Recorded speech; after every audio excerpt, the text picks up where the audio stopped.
Welcome to the Sisters in Service podcast. My name is Kat Corchado, also known as the voice connecting women veterans nationwide. This podcast is for anyone connected with the military, from veterans, male and female, military spouses, military brats, even parents who may have children who are in the military. As an Air Force veteran, I understand the trials and triumphs that women veterans go through in service and out of service. And so I wanted to find a way that I could put it out there into the airwaves and let everyone know what we're going through and find a way and a solution to what's happening to us in the service. I also like to highlight these women who are business owners, they're entrepreneurs, they're bosses in their business. And so I hope that you will follow me, you will share, and you will subscribe to this podcast, which comes out every week on Tuesdays. And as always, please stay safe, take care of each other until next time. And it's never too late to start your impossible.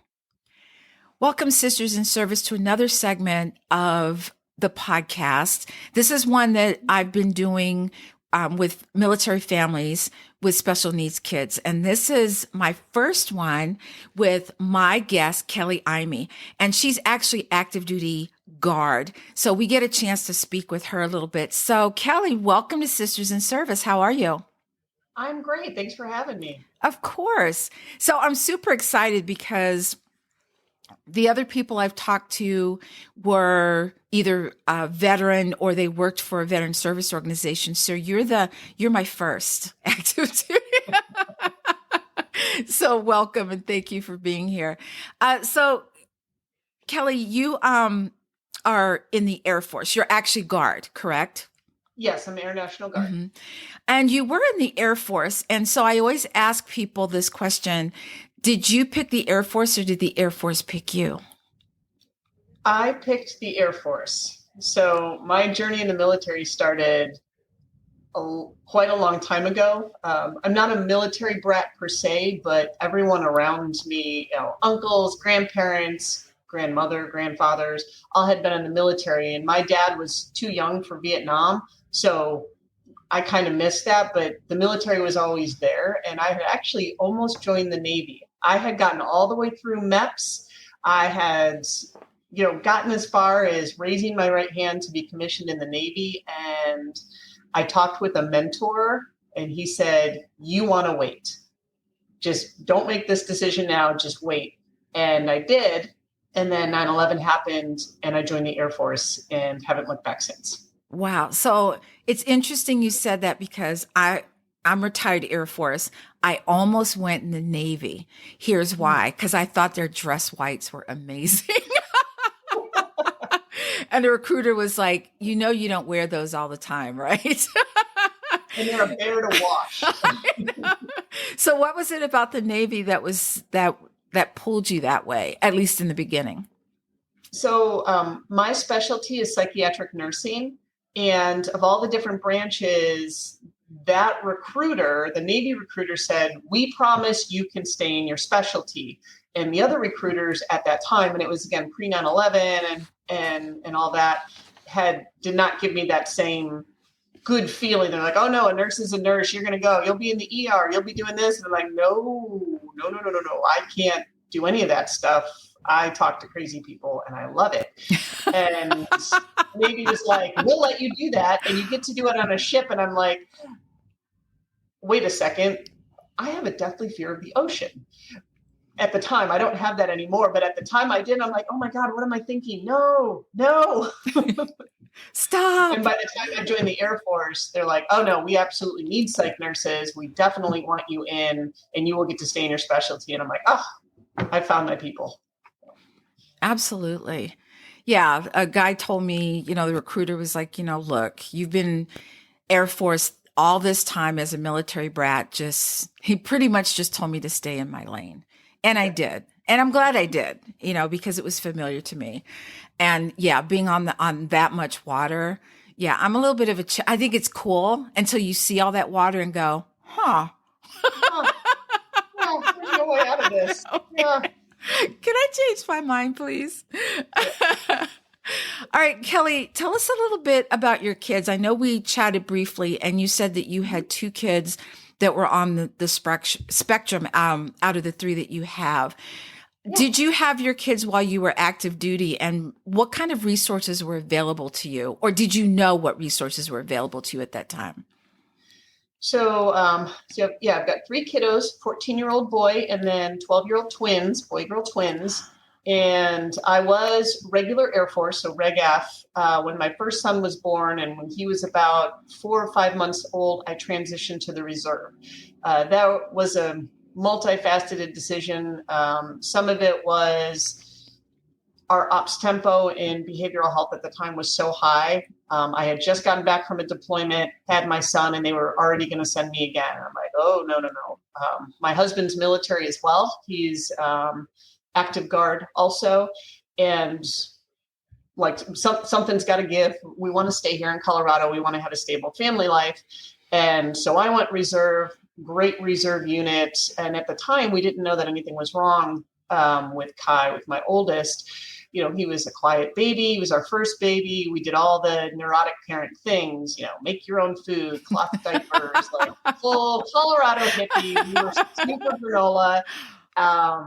And we taught him baby sign. So we didn't know anything was wrong. I did end up deploying again when he was really little, and I came back and got pregnant with the twins. So the old joke of every time the husband goes away and he comes back from deployment, the wife gets pregnant. No, it's the opposite. Every time I deploy, I come back and get pregnant.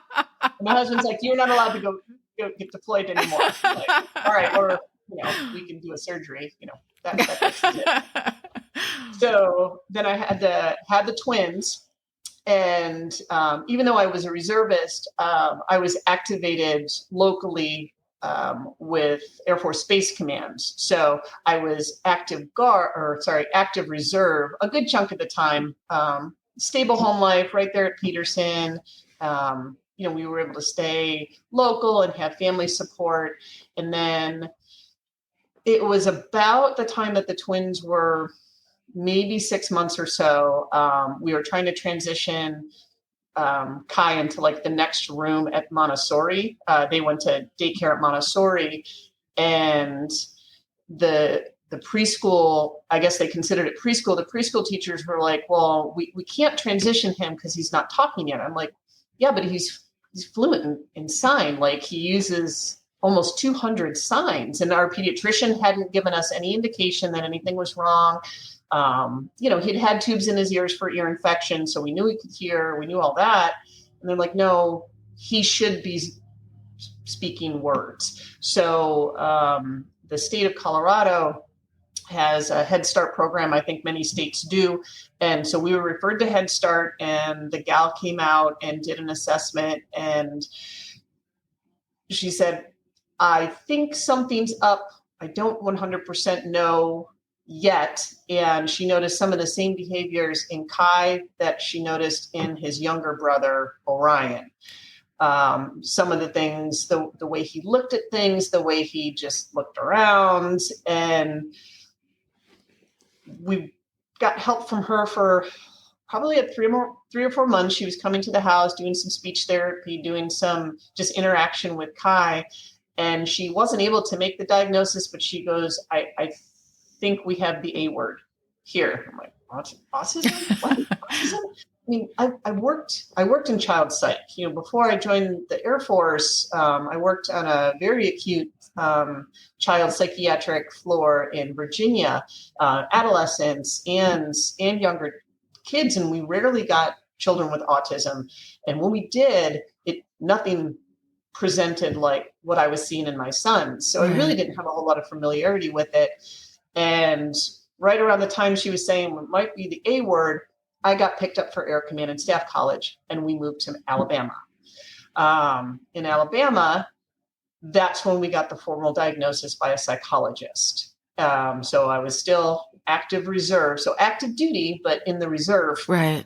And when we had her look at both boys, and so basically we got the double whammy in November of 2012. What does that do to you as a family? You know what I mean? It's because, you said you work with kids before, but it's different when it's your children. And so did that affect you differently? It did, because, you immediately go to, what did I do wrong? What, I didn't drink during pregnancy. I didn't use coffee during pregnancy. I didn't have sushi during pregnancy. You went through all the things. Absolutely. The twins' birth was fully to term. I had no issues during either one of my pregnancies. To term, normal, regular births, not even C-sections, like textbook, healthy throughout, all those things. And so I'm like, well, I can't really blame myself. So I looked at my husband. I'm like, well, you do know it's the Y chromosome, right? So I guess it's your fault. And so we had a running joke about that. Like, not moms. I'm good. We use humor a lot to try to diffuse. But as a mom, as a parent, there's not really a good handbook for how to deal with children generally, because you're with them 24/7, except when you're at work or they're at school. It's different when you're a grandparent or a babysitter. You can give them back, shake them up, give them back. But when they're yours, like, all the responsibility comes down to you. And all I could remember thinking was, okay, all right, so now we have to, so we have to manage this. So what do we need to do to manage it? And I was fortunate in my flight. There was an Army guy in my flight, and his son had autism. He goes, and his son was about the same age, maybe about a year older than Kai. Said, well, let me tell you all the things. You need to enroll in this, and you need to do this, and you need to ask for this, and started giving me this laundry list. I'm like, I can work with checklists, because that's, yes. Organize Yes. my life around checklists, and I'll deal with the feelings later. And so that's kind of what we did. Called up TRICARE. We learned about EFMP, and then we were denied EFMP because I was a reservist. And I said, well, the AFI says that active duty gets the benefit. And they're like, well, you're not active duty. I'm like, well, yes, I am, because I'm here right now with you. Here's the orders that show I'm active duty. They're like, well, you're in the reserve. We can't help you. And so I went through this battle for most of the time that I was at ACSC. Yes, I am. I mean, it got up to 06s, 1 stars, and I never got anywhere with it. It was really frustrating. And it's one of the things I'm pushing to work to fix in the reserve component, guard and reserve together, is that whole, you're not eligible. Oh, yes, we are. And you need to help us. So that was its own thing, not being able to get enrolled in EFMP. But all the other different benefits and the different therapies. Alabama was a bit of a wasteland, 10 years ago. It's better now from what I hear, but 10 years ago, I mean, there was one ABA therapist who lived 40 miles away, and she came and saw our boys once a week for 2 hours. And we didn't even get that benefit started until 6 months after our initial diagnosis. The wait time for a developmental pediatrician was 10 months, 3 hours away. We never actually made it to see them because we PCS before we could get in. So, and that had nothing to do with being guard or reserve. That was simply what was for anyone stations. That's just what was available. You either like it or you don't. Available. Yeah. And so for Kai, it was really challenging. He was old enough to be in the local school system, and he was 4 at the time. So he was in a preschool, and we had a wonderful preschool teacher who really did her best to work with him with what she had. And then Orion was at the CDC with his twin sister. And I forget what the reasoning was. There was some reasoning about my status as a reserve member that the early intervention folks were not able initially to work with my son in the CDC. And it was so frustrating. I'm like, you're telling me that me and another person doing the exact same job, both active duty, our kids are in the same place, and you can help this kid and not my kid? No. It doesn't make sense. No. It doesn't make sense. To figure a way around this. And even those ladies were like, well, this is just stupid. So they figured out a way that they could come into the CDC classroom and start some speech therapy and occupational therapy with Orion. which honestly was a godsend. I don't know what we would have done with him, because he had so many issues. We would get calls from the CDC and you have to come pick him up, and we're having tantrums and he doesn't talk. And it was just, this cycle. And thankfully my husband, he was teleworking for his job in Colorado, so we were all able to be together, but he was the one that fielded most of those calls. But I'll tell you, it was, I look back to those times now, that a lot of the craziness we were dealing with wasn't because our kids were feral. Like, we used to joke, we have feral children. Like, we just don't know what to do. They're feral. Was because they had unmanaged autism and we really didn't know what to do. Right. It didn't present at all how I understood as a psych nurse dealing with autism in an acute psychiatric facility. Does autism show up differently in different kids? They present with this, it's got to be autism, or can it be all over the place and you have to kind of narrow it down? So yes to both of your questions. So from a DSM-5 perspective, the Diagnostic and Statistics Manual, there are specific criteria for diagnosing autism spectrum disorder. So yes, there are some things that a psychologist, psychiatrist, pediatrician will look for, but there is a saying that if you've met one kid with autism, you've met one kid with autism.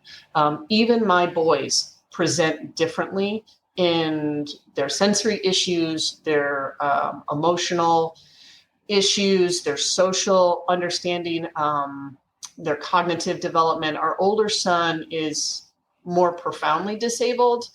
I don't like the term high functioning versus low functioning, because that implies something. Both of my boys are on the spectrum. Both of them are grade level cognitive intelligence. So we don't have any cognitive delays, which can happen with autism. Typically people say, oh, that's high functioning. No, they're cognitively on grade level. My 14-year-old still carries a stuffed animal with him everywhere. You can't tell me that that's high functioning in today's society, when a 14-year-old carries a stuffed animal around and interacts with people using that stuffed animal.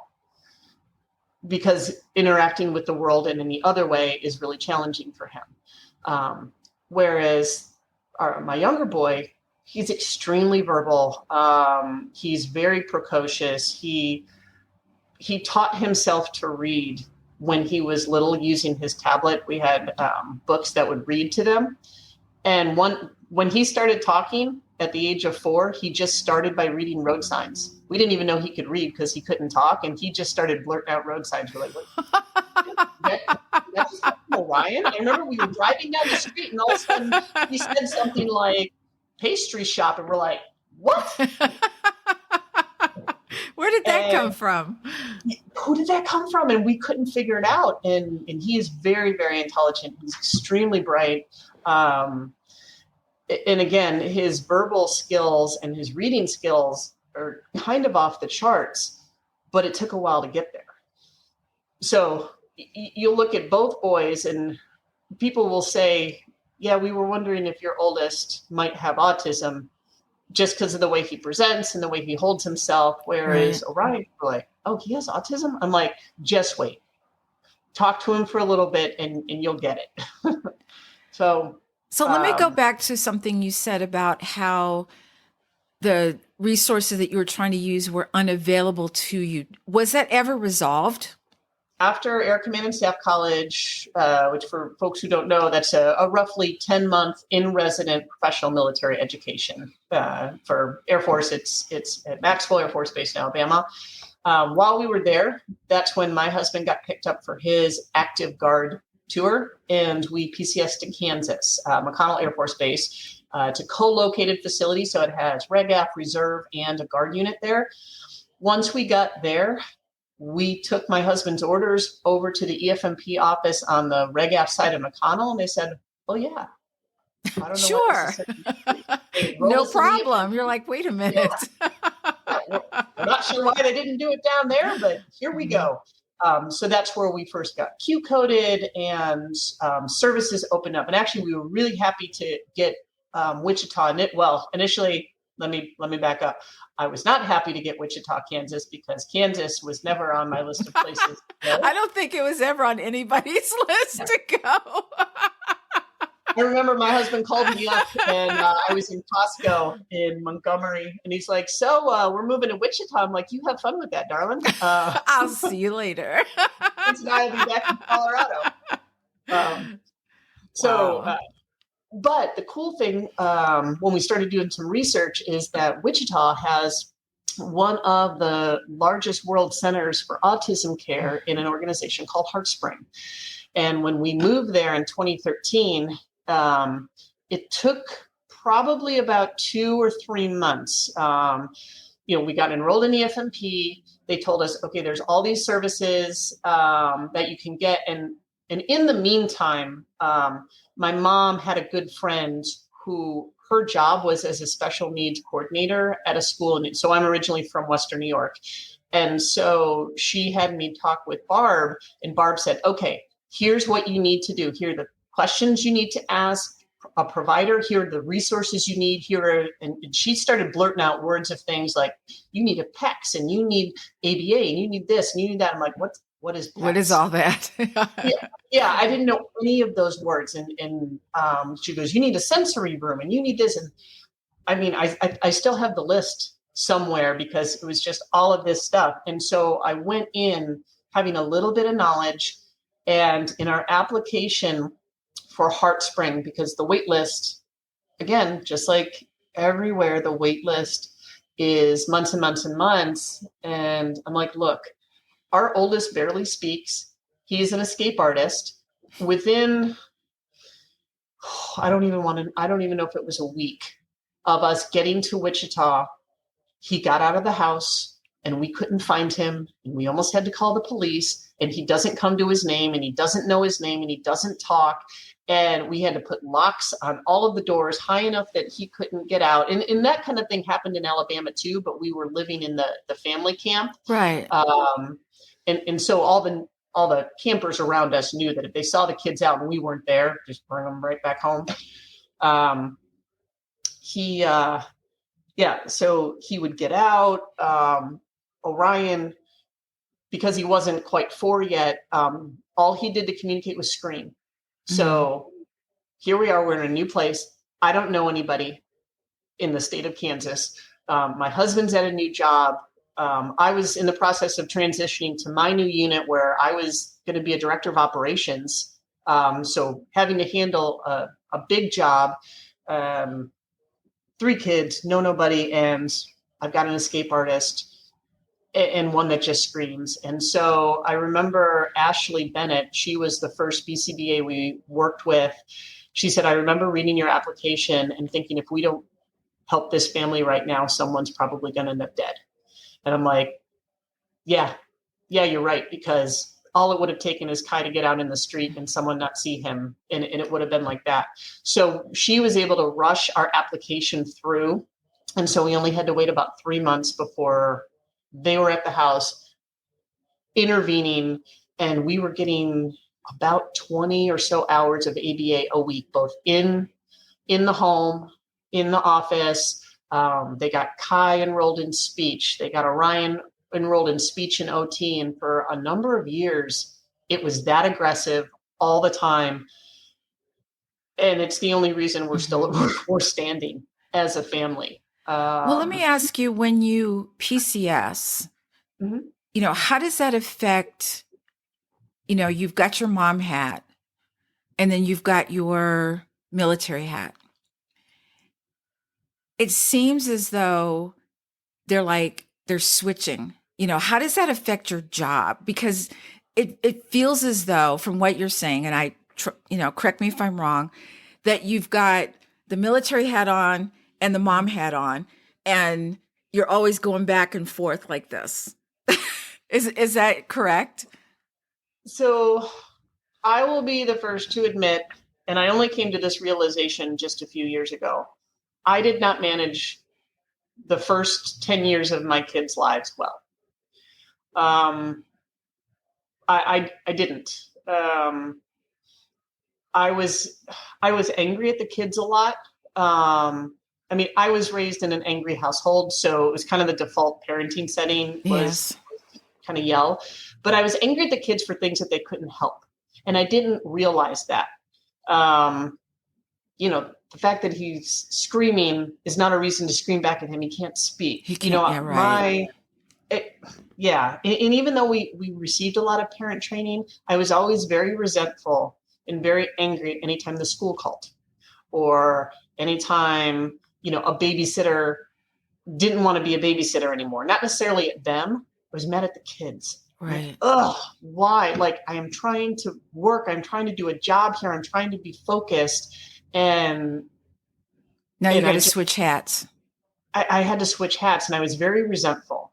And I did emotionally take it out on myself. I took it out on the kids because, again, we were the loud house. I yelled a lot. And bless my husband, he's not a yeller at all. And so he was the person who really kept everything calm. He's like, honey, I got this. Because, oh, by the way, during this time, I also started a PhD program because yeah, sure.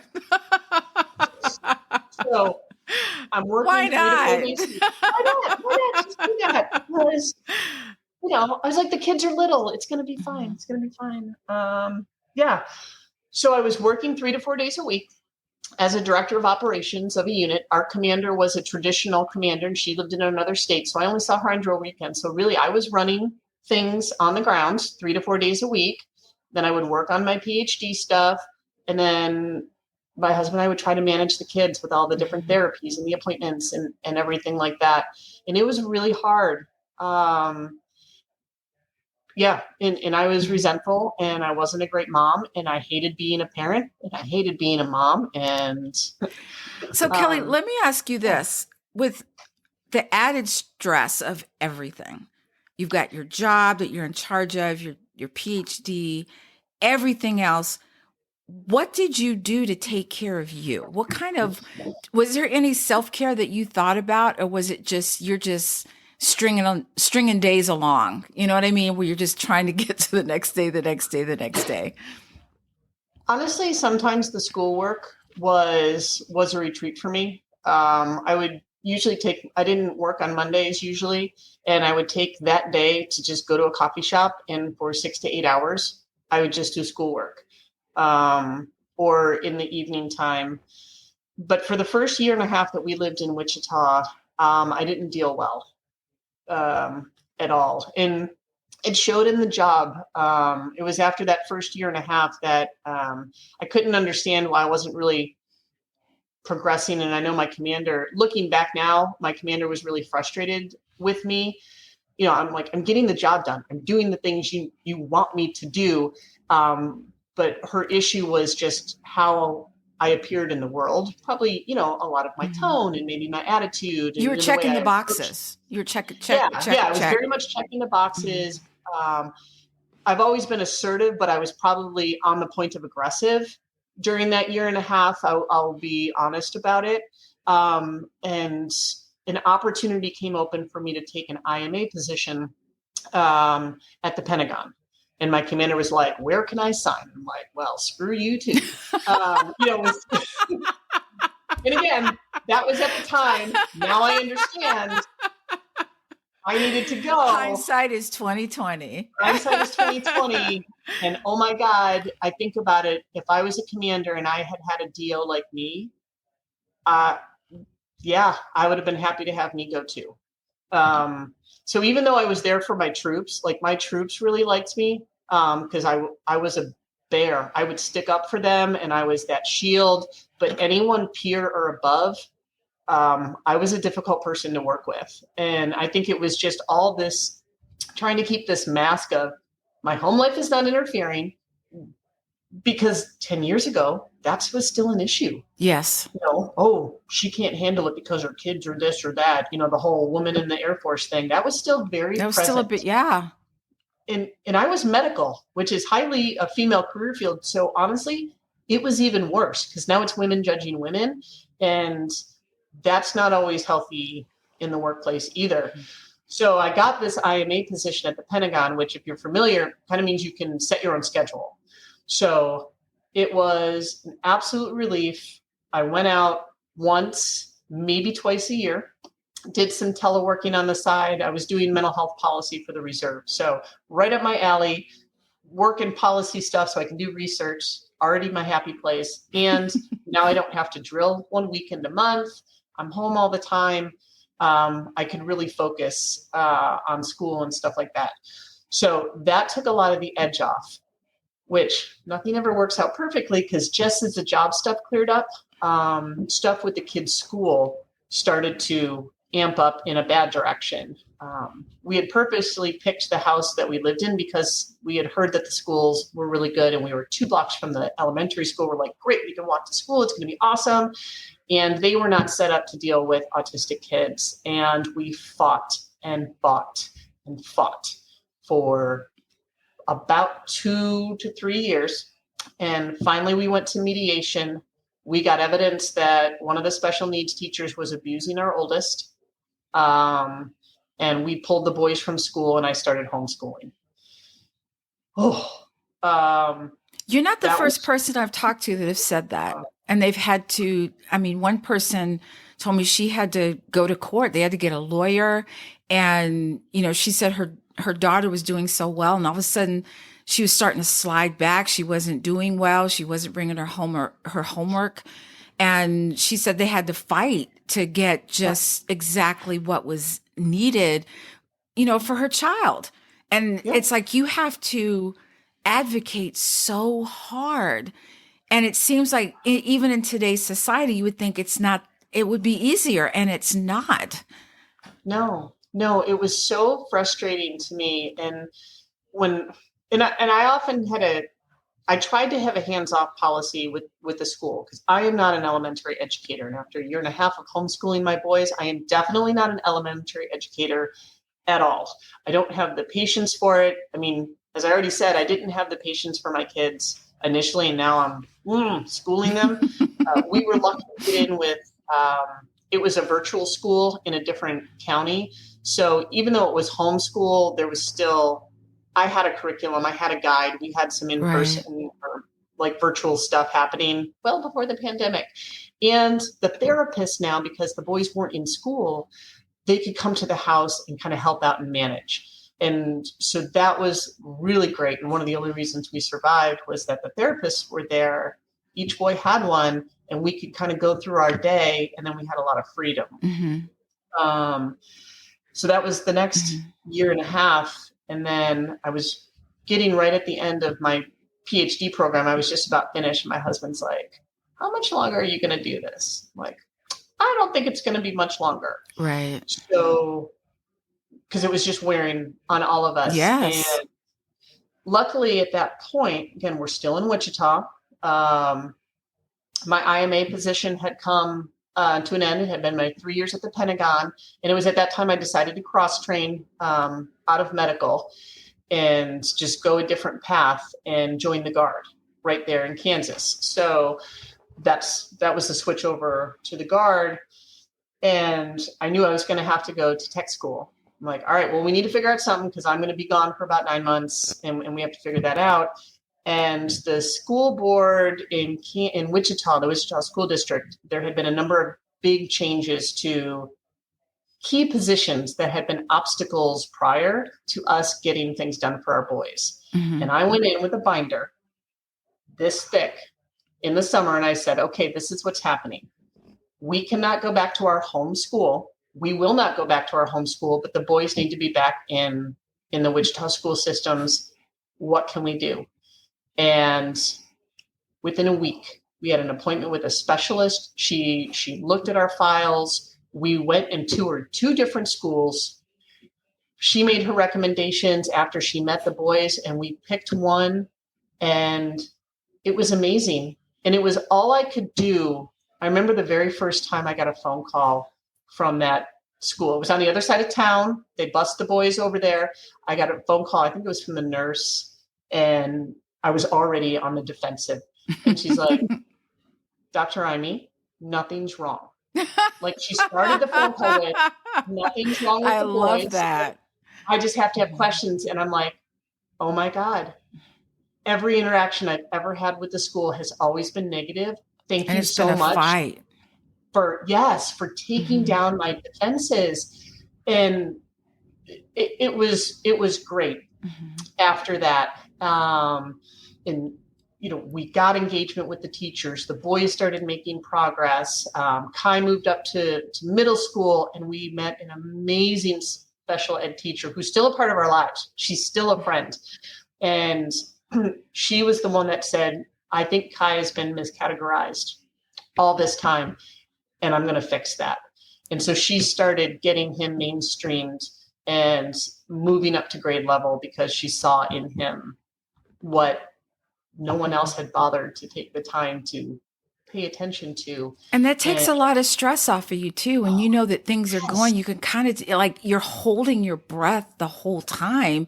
And then someone calls and says, everything is okay. I just wanted you to know. And you're like, and you exhale. And that's how it was. From there on out, the rest of the time that we were in Kansas, anytime the school called, they're like, just want you to know everything's okay. Or they would say, everything's not okay, but we need you to respond now, or we don't need you to respond. We just need you to know, that kind of thing. And they were awesome. So now we're in the pandemic. Oh, that. Oh, yeah, that. Oh, that thing. So I'm back from tech school. I'm working full time at the base again. Now I'm kind of at the command level. I was filling in for a commander, and the pandemic hits. And my husband's deployed out of the country, and it's March, and it was spring break for us. So the kids were already off. The babysitter was at the house. We already heard about this pandemic thing, and there were inklings that we weren't going to go back to school. And babysitter was awesome. She was a gal that lived down the street. So we knew her family. She'd known us for a little while, and her college shut down. And she's like, look, I can come every day if you still have to go to work. I'm like, oh, thank the good Lord. Yes. I didn't know how I was going to manage. And then, of course, the state shut down and I was home anyway, but she still came over. The whole virtual school was a nightmare. Yeah. There was way more drinking than there should have been for about 6 months. Right.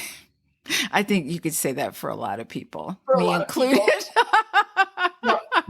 And I was so thankful, though, that we had so Melissa Spitzig was the special ed teacher that Kai was working with. She's like, don't worry about anything. Do not put any pressure on yourself. Do not stress about this at all. I mean, I think she texted me every day, stop stressing about school. It's not a thing. It's no worries. And, when she was able to, she'd stop over at the house because we lived in a really walkable neighborhood. So she would stop over, check in on Kai, like just above and beyond. And it got us through. And in that meantime, I applied for a command position in Iowa. And 2 days after my husband got back, I moved to Iowa. Wow. But you got through the pandemic.